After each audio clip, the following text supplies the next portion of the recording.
Сайн байцгаана уу? Саруулах манд монголчуудаа. Намайг Аварчин гэдэг YouTube сувагт маань тавтаа морил. 2025 онд YouTube суваг нээж идэг над чиг хүн байдаг ч юм уу. Зарим нь модноос гарсан байгаа. Тэгэд яагаад нэ гэж утсан гэхээр өөрийгөө бас ойлгуулъя гэж утсан юм аа. Тэгэд бас оройгүй тэнэг тал байна, янз бүрийн талууд байна. Тэгэд энгийн common sense бас байхгүй хүн юм билээ би. Тэгэд зүгээр нэг товчхон түүх ярьж өгөхөд эмээ намайг 10 настайд хяманд гаргадаг байхгүй. Тэгээ миний хүн дуусах хугацааг нь хараарай гэдэг. Тэгээд би бол дэлгүүр ороод хямны хугацааг бол гагалт хардаг байхгүй. Ганцхан проблем байна. Би саяхны хүртэл зөвхөн хяман дээр л дуусах хугацаа өгд юм гэж бодсон байхгүй. Тэгээд бусад юм дээр мэдгүй. Ямар ч байсан тэгээд миний хувьд бол ийм common sense зарим зүйлс бол жоохон тийм баг. Гэхдээ ямар ч байсан яагаад ч энэ хүнийг ингээд айгүй олон салбарт хүмүүс бас үлгэдэж авсан байна. Зөв ч юм уу буруу ч юм уу те. Улс төр сайн үзлээ те. Урлаг, спорт, бизнес, медиа, боловсрол гэд. Тэгээд одоо ямар ч байсан YouTube суваг нээсэн байна. Тэгээд ямар хайхыг харъя да. За тэгээд welcome. Хамгийн ихний дугаарыг бид нэр хүн яагаад инээдэг вэ гэдэг сэдвээр бэлтгэр шийдсэн байгаа. Инээд гэдэг өөрөө яг юу вэ гэдгийг сонирхолтой концепт байгаа юм л да. Зарим хүмүүс сэрэг тарих хошигндог гэж ярьдаг. Зарим нь одоо аливаа хошин газар бол одоо сүрж байгаа гэж ярьдаг. Үнэхээр сүрж байгаа газар аливаа хошин юм их байгаад байд юм уу? Хошигнж байгаа учраас улс орон сүрүүлээд идэх юм уу? Хүн ер нь цорын ганц инээдэг амьтан юм уу? Одоо бидний Homo sapien-ийн хамгийн ойрхон хамаатнууд бол орангутан, шимпанзигаас ахуулаад дельфин, харх одоо янз бүрийн одоо 65 төрлийн амьтан хүртэл инээдэг юм байна л да. Тэгээд энэ талаар хэдүүлээ илүү дэлгэрэнгүй ярилцъя гэж бодлоо. Peter Dirks хэмээх эрдэмтэн инээхэд бидний тархинд юу болдог талаар ингэж тайлбарласан. Эхлээд хил зүй болон яриаг хариуцдаг гэхэд болох зүүн тархин тухайн жокныг үг болон бүтцээр дүн шинжилгээ хийдэг гэн. Улмаар эмоцийг удирддаг урд тархи идэвхжиж эхэлдэг. Мөн баруун тархи тухайн жокны оюуны анализыг хийдэг байна. Үүний дараагаар төсөөлөл давамгааснаар бага тархи идэвхждэг аж. Хэрвээ тухайн жок дунд тархинд очивол хөдөлгөөнтэй буюу нулимс гарах, уулга алдах үйлдэлүүд орж ирдэг гэн. Инээд гэдэг өөрөө тархины маш нарийн нэгэн хэсгээс гардаг болохыг эрдэмтэд таамаглаад байгаа хэмээж. Роберт Провин гэдэг эрдэмтэн бас нэгэн дүгнэлтэнд хүрсэн байна л да. Хүн ганцаараа байхаас илүү хин нэгний хажууд байхад инех магадлал нь 30 дахин өндөр гэдэг. Нэгсэндээ дотны найзуудтайгаа халуун дулаан уур амьсгалтай үед тухайн ганц жокноос илүү тэр байдал нь инээдтэй байдлыг бий болгодог гэсэн үг л дээ. За тэгээ 2018 оны ч гэсэндээ нэгэн сонирхолтой Berkeley-гийн судалгаа байдаг юм байна. Хосуудыг нийлэх болон салах магадлалаар нь хүчин зүйлсийг гаргаж ирсэн байна. Хэдэн 10,000 хостоор хийсэн судалгаа. За тэгээ хүчин зүйлсүүдийг нь гаргасан байна. Нэг гэсэндээ энэ зүйл нь таарч ивэл энэ хоёр хос анханасаа нийлэх магадлалтай, таарахгүй бол явандаа салах магадлалтай гэдэг. За тэгээ топ 10 хүчин зүйлсийг гаргасан. За энэ дээр бол мэдээ царай зүс явж байгаа. Нэгсэндээ харьцангуй ойролцоо байдаг. За мөнгө санхүү явж байгаа. Үнцийн байгаа. Шашин гих мэтчлэн зүйлс байсан. Гэхдээ хосуудыг makes or breaks a couple буюу нийлүүлдэг болон салгадаг хамгийн чухал хүчин зүйл sense of humor буюу хошин мэдрэмж гэнэ. 2025 оны анхны project YouTube сувгаа ямар ч л байсан нээлээ. За тэгээд эхний дугаарыг мэдээж Universal төв дээр бол бичсэн байгаа. Тэгээд манай төв маань бол 10,000 гаруй залуучуудыг сургасан байна. 1000 гаруй гадагшаага явсан байна. 100 дэлхийн шилдэг 100-д орсон байна. 10 нь Ivy League-д орсон байна гэдэг үнэхээр гайхалтай амжилттай байгаа. Та бүхэн ч гэсэн ирж хүссэн левелдээ сураа. Дараа нь хүссэн сургууль руу хүссэн тэтгэлгээ авч суралцаасаа гэж хүсэж байна. Бүх төрлийн, бүх төвчний үйлчилгээ боловсронгуй хөтөлбөрүүдийг бол энэ жил гаргасан байгаа. За тэгээд мэдээж хилээ сурах хэрэгтэй байна манайхан. Тэгээд комментигаар манай хэд мэдчих аялын тоглолтоор явахаар бүтэхгүй ш манай хэд чиг байж болохгүй ш манайхан заа юу. Тэгээд өсчөнд орчвол this side delete энэ төр гэдэг эх орныхоо нэрийг өс тий. За хэдэн жилийн өмнө бид Universal дээр шавнартайгаа их сургуулийн анкет бөглөж байхад Чикагогийн их сургуулийн prompt буюу эсэлтийн шалгалтын асуулт байсан. Энэ асуулт ямар асуулт байсан гэхээр Winston Churchill нэг удаа хэлэхдээ хүний хэр ухаантайг юунд инээж байгаагаас нь харж болно. Та хамгийн шилдэг жоко бичнэ гэдэг 3,000 хүүхдэд байсан. Манайхаас нэг сурагч маань бол тэнцэж орсон байдаг. За харин хамгийн инээдтэй, хамгийн супер жок юу вэ? Чикагогийн их сургууль мэддэг баг. Тэд нар юугаар дэнсэлж ийн гэдэг. Humor гэдэг маань өөрөө бол айгүй тийм субъектив байдаг. Өөр нэгэн жишээ авахад 2000 гаруй жилийн өмнө Грекийн нэгэн философч өөрийнхөө Жоокнд энийгээд үхсэн тохиолдол байт юм билээ. Тэр жоокийг бол харахаар нэг илжиг инжир гэж жимс идчихсэн. Тэгээд философч өөрөө харж ирсэн. Наадхандаа вино өгөөд инжирийг нь гулгуулад даруулчих гэж хэлээд инээсрэх гоод нас орсон байгаа байхгүй. Тэгээд 2000 онд тэр нь амар жоок гэж байсан юм билээ те. Субъектив гэж яагаад хэлж гин үг гэхээр магадгүй наснаас хамаардаг байх, хэн хэлж байгаагаас хамаардаг байх, үг, хэлцүү, хүргэлт, delivery, execution, гүйцэтгэл бүх зүйл бол орж байгаа байх. Одоо жишээ нь 2003 онд хүүхэд байхад хамгийн инээдтэй жоок бол тэр байлаа л да. Цэргүүд бөөнөр ингээд онгоцоос үсэрч исэн чинь нэг цэрэг үлдчихдэг байхгүй. Тэгээд тэгсэн чинь цэргийг үсрээч гэдэг тэгсэн чинь үгүй одоо сууц. Уу маялаатаа үсрээ гэдэг чинь нэрээ одоо сууц. Тэгээ ахамт нь юусоо үсэргэж чадахгүй байсан чинь туслах нисгчээ дуудаад тэгээд ядж байгаа тогонд тасарсан гуруула харанхууд ингээд зодтолж ийсэн аа. Цэргийг арай гэж үсэргдэг байхгүй. Тэгээд туслах нисгч чинь энэ мө овоо цэрэг вэ те гэдэг чинь харанхууд арай те гэдэг. Ягаад чи одоо намайг 12 настад энэ хамгийн инээдтэй жоок байсан байхгүй. За саяхан нэгэн компани хамгийн инээдтэй жоок гэж юу юм болоо гэд химэл оюун ухааны тусламжтайгаар 50,000 жоок алгоритмд оруулаад үр дүнгийг харсан юм байна. Энэ дээр мэдээж dirty буюу нэмэх 18, за тэгээд хүүхдийн сюрприз гэдэг маш олон хүчин зүйлсийг аваад ингээд хамгийн инээдтэй жоок энэ байсан гинэ. Энэ магадгүй нэмэх 18 жоок баг шүү. Гэр бүлээрээ хурдны зам дээр машинаар явж исэн чинь ингээд хиймэл эрэхтэн дилдо ингээд цонхруу дүс гэд үсэрсэн юм байна л да. Тэгсэн чинь хойно кар ситэн дээр сууж исэн чинь 4 настай охин ээжээ сая юу байсан бэ гэсэн. Ээж нь сандраад миний охин саяных ирвэхээ байсан юм а гэдгсэн. Охин ямар том бовтой ингээд тэгсэн гэж байгаа байхгүй. Яг гоо энэ жоок хэр инээдтэй тий хүмүүсийг л янз бүр бах тий зарим хүмүүс амар гоо ээж автгаа өө манай амарчин ингээд гоо шинэ контент нээж байгаа гэд ингээ харс чинь хэмэл хэрэгтэй ярьж бариад тийм ээ. Эсвэл зарим нь тэр активитийн дутагдсан эмэгтэй хүмүүс ч гэсэн бухимдал. Лагмзаа тэр мэдэхгүй. Ямар ч байсан хин хизээ юунд яаж гэдэг бүх асуултанд хариулдгаар ер нь жоок гэдэг сонин онцлогтой юм байл л дээ. За өнөөдрийн эхний дугаарын сэдэв маань хүн яагаад инээдэг вэ? Энээс илүү хүн юунд инээдэг вэ гэвэл илүү тохиромжтой байсан байж магадгүй юм шиг байна. Бид нар 21 өөр шалтгаанаар хүн инээдэг юм байна гэдэг ангиллыг гаргасан байгаа. Тэгээд энэ 21 зүйл яагаад хүмүүсийг инээлгдгийг нэг нэгээр нь харцгаая. За хамгийн ихнийх нь physical comedy гэж байгаа. Хамгийн классик нь мэдээж Charlie Chaplin.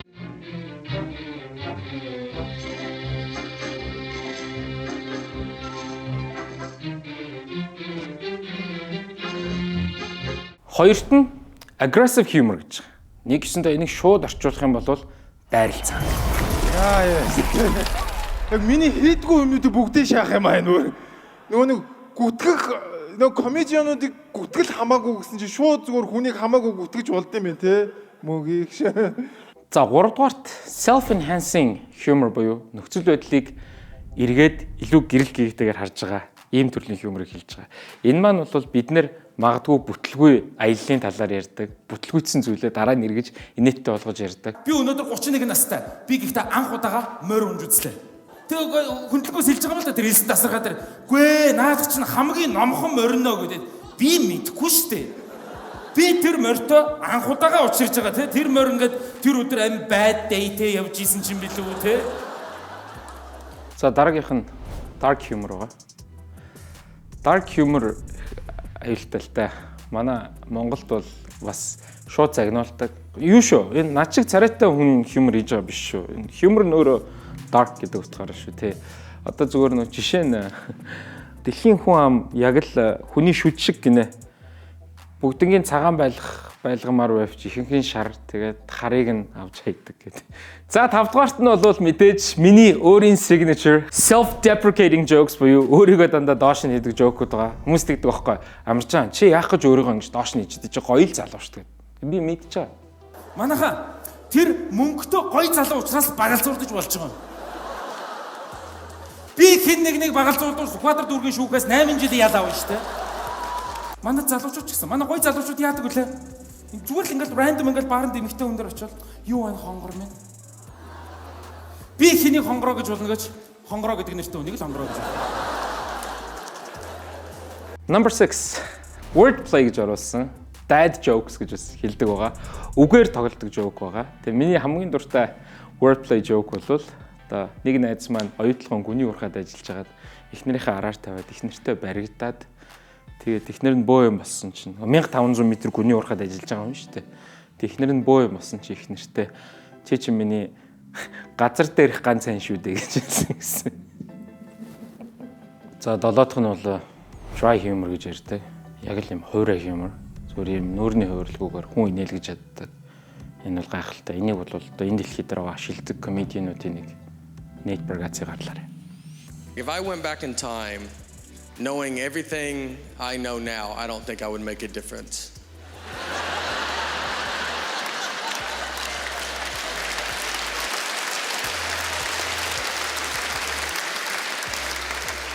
I don't think you would even hear about it. If I went back to the 20s and I saw some guy on an old phone, I would be like, hey, eventually they have phones you just carry in your pocket. And he'd be like, yeah, how do they do it? It's like, I don't know. I don't know how they're doing it. Number 9. Observational comedy. Нэгсэндээ энэ бол гярхаа их ажигч хүний хийдэг. Энийг бол мэдээж хамгийн супер хийдэг хүн бол миний бодлоор Монгол улсад бол Монголын бүх цаг үеийн номер 1 комедиан Идрод энийг бол. Тэгээ ах нар чинь бас ингээ хамт аялаа явахаар их сонирхолтой бас гадаад орныг монгол хүний нүд харна гэдэг чинь айгүй өөр зүйл байт юм билж тээ. Монгол хүн эзэж нэг гадаад юмыг нэг энэ ийм гоё гадаад зүйл байна гэж боддгоо юм билж тээ. Заавал нэг их оронтойгоо харьцуулж боддог тээ. Нэг зүгээр нэг моолоор ингээ хөтөж дагуулсан явж байгаа. Яаш манайхаар ихтлгүүр байна маш. За 10 дээр sarcasm байгаа. Хамгийн ойрхон орчуулах нь өгөөдөл гэдэг. Тог цахилгаан байхгүй ч гэсэндээ гадаа гараад тарсан чи ямар гоё борчууртай юм бэ гэдэг шиг. Нэг супермаркетаас ингээд 200-300 мянган төгрөгөөр ингээд юм аваад тэгэхэд тэнийг юм асуухын тор авах уу гэд. За яах юм кармалч тий. Төмсөө кармалч. Байцаага энд хийчихё. Энд нэг 0.75 орчтой. Энэ нэг төмний кола. Өндгөө сагснаас нь гаргаад өгч. За дараагийнх нь бол parody. Бид нар бол parody-г бол бусдыг ингэж даган дуурайж ингэж шоолдог. Юуч битгүй баяны бацаан амьдрах ухаан зааж байна. Төдөө Монгол хүүхийн хамаатнууд бол гоё шааж байна. Байна. Чи юу? Дүүхүү юу яриад байна? Ах нь бас Монгол төрсэн Монгол ерөнхийлөгчтэй. Бид бол тусдаа хүн. Гайхаад байна даа минь аа. Харин дараагийн миний хамгийн дуртай бол double entendre буюу хоёр утгатай.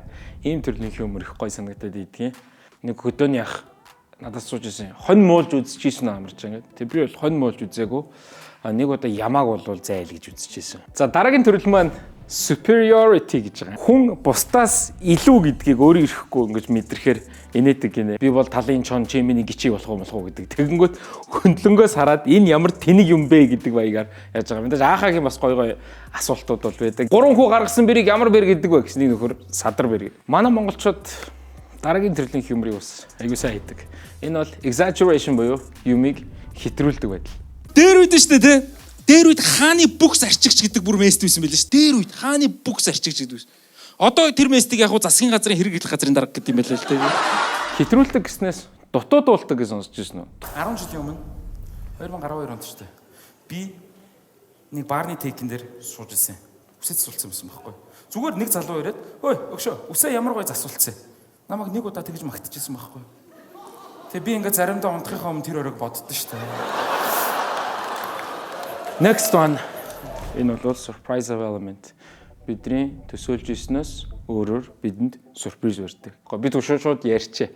Энэ нөгөө эрүүл мэндийн анги дээр эрэгтэй багш нь орж ирээд "За хүүхдүүдээ өнөөдөр хэдүүлээ бэлгэвч ууглах талаар үзнэ." Тэгээ багш нь банан аваад ирсэн гэдэг. Тэгсэн нэг ангийн жоох охин хажуудлага бандаас "Багш энэ бананаар тэгээд яах гэж байгаа юм" гэдгсэн нөгөө банд нь "Ах хөтдөг өлөн гэдсэн дээр босдгүй юм байлгүй" гэдэг. Би хүүхэд байхасаа хоёрхан зүйл сонсч байсан. 5 дугаар цахилгаан станц баригдана гэдэг байсан, манай ээж турна гэдэг байсан. Энэ хоёрын аль нь ч биелээгүй. Энэ бол metaphor буюу зүйрлэл. Манайхан ч ерөөсөө тийм билээ. Яг сонирхож байгаа спортоор. Ерөөсөө энэ манай боксын чин зөрөг сууж ин ч заяа. Ерөөсөө манай Чинзоо бол тийм үү ингээд олимп дэлхийн наадамд яг л ерөөсөө яг боксоо дөрмөр 3 минутаар 3 раунд явна заяа манай. Тантай хамт инээж байгаа бол та комедиан. Тань руу инээж байгаа бол алиалагч. Тэгэхээр бусдыг шоолж инех гэдэг ийм төрлийн хүмүүс инээд байгаа.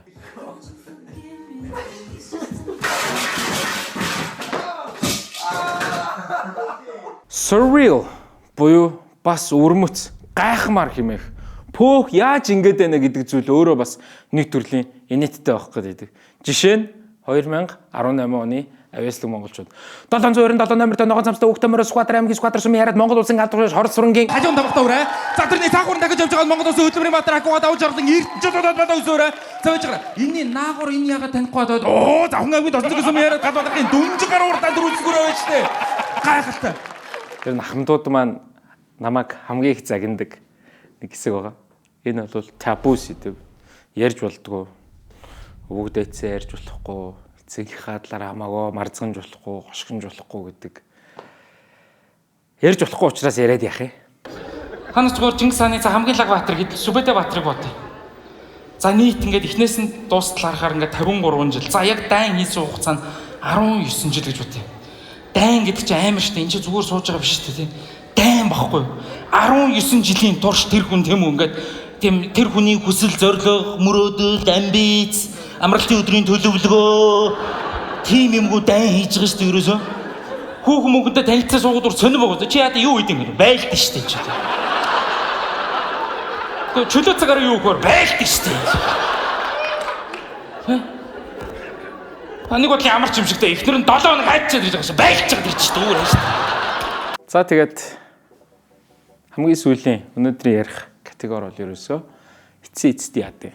Хүн үний юм л инээдэг. Монголчууд хэлдэг нарганы 80% гэж ярьдаг. Ямар ч үсэн ямар нэгэн инээд үнэн гэдэг элемент байх хэвээр. Энэ дотор магадгүй эмгэнэлтэй зүйл үйж болно, ярихад эвгүй зүйл үйж болно. Гэвч бид нар инээдэр үнэн зүйлийг бас зайлшгүй харуулах шаардлага байгаа гэдэг. Тэр утгаараач комеди, трагеди хоёр нэг хүнжилт байдаг гэж ярьдаг. Миний хувьдаа хамгийн дуртай бичлэгийг үзэж сонирхсан. Мираж 3-ын доор 80 м хүн селфиг дээрэмддэг байхгүй.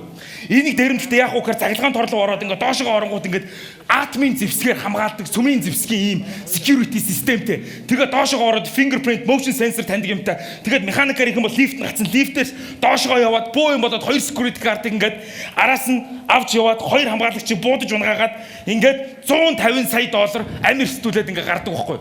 $150 сая дээрэмдэх гэж байгаа Холливуудын кино. Манайд гэсэн зүгээр ногоо автобус 400 тэрбум болсон байж байгаа.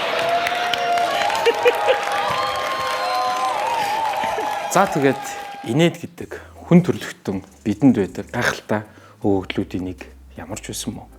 Таны инээд магадгүй таныг тодорхойлно. Мэдээж инээд гэдэг хэмжээ хязгаартай. Инээд гэдэг нь өөрөө яагаад амьдралын маш том хэмжээ рүү гэхээр дунджаар 4 настай хүүхэд өдөрт 300 удаа инээдэг бол 40 настай хүн өдөрт дунджаар 4 удаа инээдэг байна л тэ. Тийм учраас таны амьдрал инээдэр дүүрэн байх болтугай гэж хүсмээр байна. Эхний дугаар маань таалагдсан байх гэж найдаж байна. Анхаарал тавьсанд баярлалаа. Та бүхнээсээ хоёрхан зүйл хүсье. Шинэ чаналыг маань мялаагаад subscribe дараад өгөөрэй. Хоёрдугаарт магадгүй саяны 20 категорид орсон зүйлс аль нэг нь таны амьдралд хөгжилтэй зүйлс байх юм бол комментоор бас хуваалцаарай. Дараагийн дугаартаа бүр сонирхолтой зүйлсийг ярих болно. Уулзлаа. Түр баярлалаа.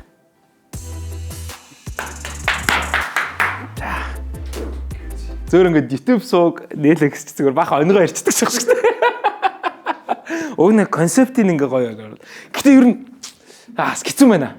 Хэцүү ээжтэй ш. Яа. Заахт те. Хүн үзэх байгаа.